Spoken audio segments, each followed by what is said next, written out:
support for something they don't even have.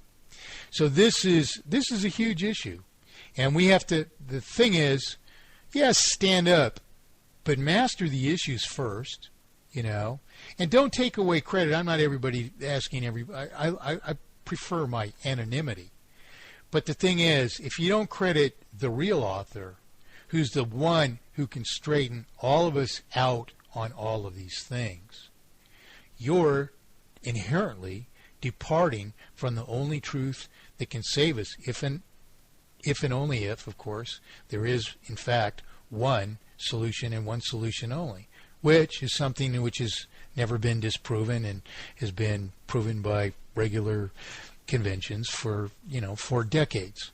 So it's not good. In fact, I spent probably 2 hours this afternoon attempting to contact a person on behalf of some other people who are very concerned that this person, who is gaining a lot of attention, needs seriously straightened out on some blatant faults.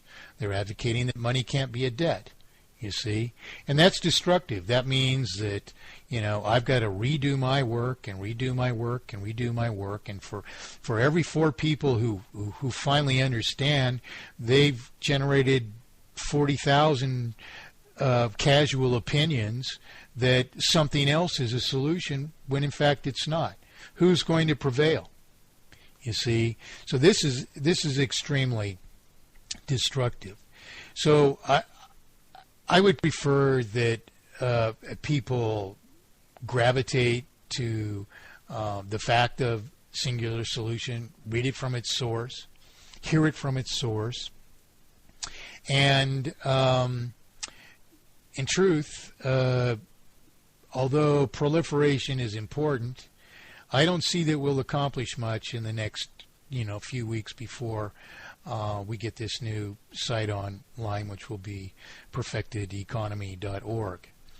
And this site is a complete treatment of the issue. One article that explains everything for the layperson. A worldwide mandate for mathematically perfected economy and absolute consensual representation, which will make Thomas Jefferson envious of this expression of a proof of singular solution in a constitutional amendment for every country of the world. So this mandate is what I see as the only course to solution. And basically a person will sign it. It establishes principles of a sovereign individual and their right to claim,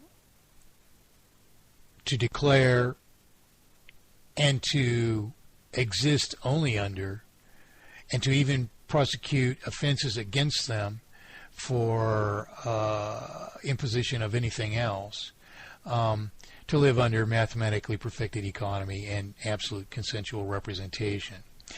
And although a regular person might imagine this couldn't possibly have the teeth that it does have, I believe I can rightly claim without explanation that it has perhaps the most devastating teeth that any law, petition, or mandate ever had. It's a license and a means for each one person to protect themselves from the injustices against us. In other words, a family going into foreclosure signs a mandate, submits documents to their sheriff, district attorney, county court, insists not even on paying any registration fees for these things, has their friends witness them, keeps these records themselves, and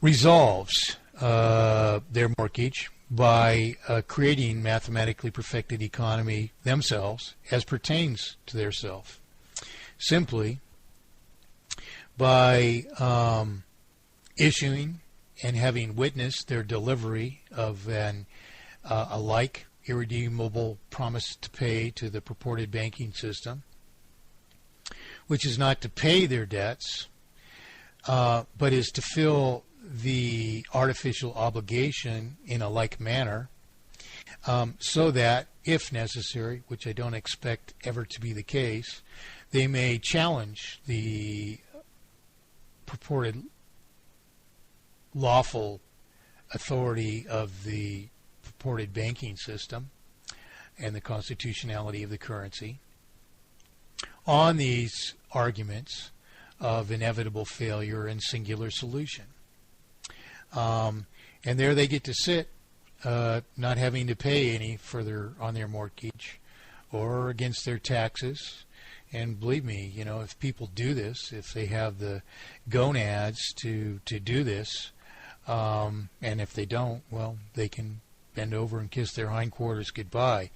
But if they have the wherewithal and commitment to justice to sign a few pieces of paper and attempt to exercise them as their duly lawful rights, then the way is paved, and this mandate will seal the deal here.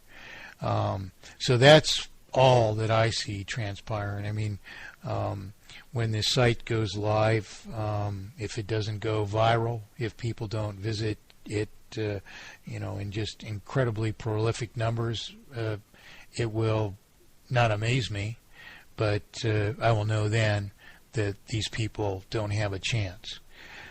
We have to understand these things. That's the first thing. If we do understand them, then we should be compelled to act upon them. Otherwise, I mean, what else can you do? Commit suicide? And that's it pretty much in a nutshell, as much as you can make it a nutshell. They have to understand, and they have to realize that there's no hope, but that they act.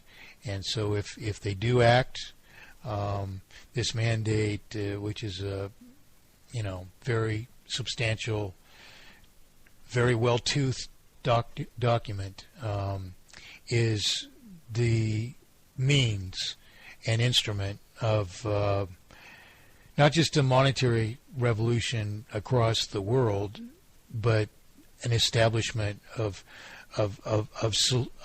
not just monetary solution, but a political solution which is necessary to rectify just about the vast majority of the wrongs in the world, which will never be rectified under the current powers that be because of their commitments to this financial system. I mean, I can't tell you how many officers of government in how many countries for how many years have had mathematically perfected economy carefully explained to them, and they turn and they run. So it rests on the people now, and we have no hope but ourselves, and our only power is the degree to which we understand these affairs, and that the facts themselves point solely to a singular solution, which in fact was authored over 40 years ago, and which in fact projected this failure, and which in fact proves its own fact of singular solution to any reasonable person's complete satisfaction. Well, I think that's absolutely amazing, to be honest, Mike. I think from my own research, and I'm sure plenty of our other contacts as well, I personally have found many different potential ways of dealing with banks You send them certain verification letters and this, that, and the other. But many of them, I feel, don't have the necessary teeth to go with them. And many of them, unless you know what it is that you have just mailed to the banks, you are going to find yourselves in big, big trouble. Oh, yeah. Because, if you don't understand it, and they do, they're going to run rings around you. And that's one of the big problems that I found with a lot of the possible remedies that are out there. Here's another issue, though. And that is that, number one, the banking system is the one entity which the last thing, not only that they would ever want, but that they can ever afford to happen, is for the rectitude of this obfuscation of the currency to be challenged in court. Now, I really can't share the proving grounds for this thesis of that we would prevail by challenging it in court without ever having to go to court.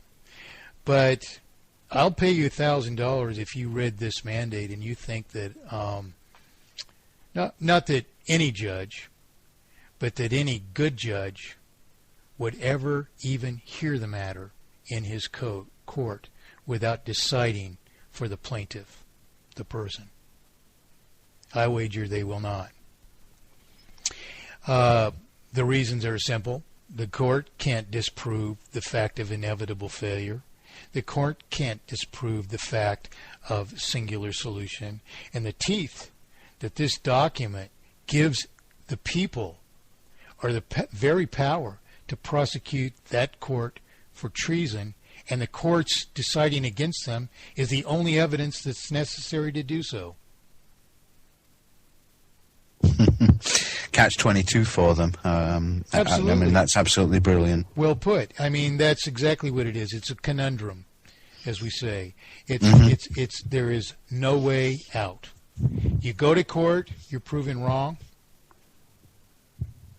You fail to go to court, you allow the plaintiff to prevail. So we go to court, we challenge our mortgage with a piece of paper. The best, the very best day of your life was the day that you went to court and submitted the judge your affidavit, and you submitted the sheriff your affidavit, and you submitted the district attorney your affidavit. The sheriff is compelled to notify the court and the district attorney that he's going to uphold your appeal, your mandate.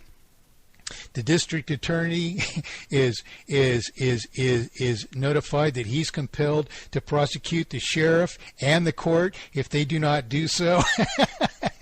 And the court is compelled to prosecute the sheriff and the district attorney if they fail to do so. Moreover, the court is compelled to uphold your appeal, and unless a judge can disprove this thesis of inevitable failure, this obfuscation of the currency and singular solution, the court is cooked. There's no way for them to do this. Now you go down to your mortgage company and you submit your affidavit to them, and you write out on a little piece of paper with great joy and your friends taking pictures of you and recording the whole discussion, and you write down, how much did you say I owe to pay off this debt? And they're compelled to give you an answer, and if they don't give you an answer, hell with them. Right, we'll pay to the bearer on demand infinity, and sign your name to it and give it to them, and have your friends take your picture. You've just paid your mortgage off, and you demand to go to court to challenge the nature of the currency, and you provide this other document. It might just be a URL to this site, and these are our arguments which we are going to submit in court. And if this person or any agent of the bank or even the sheriff attempts to prevent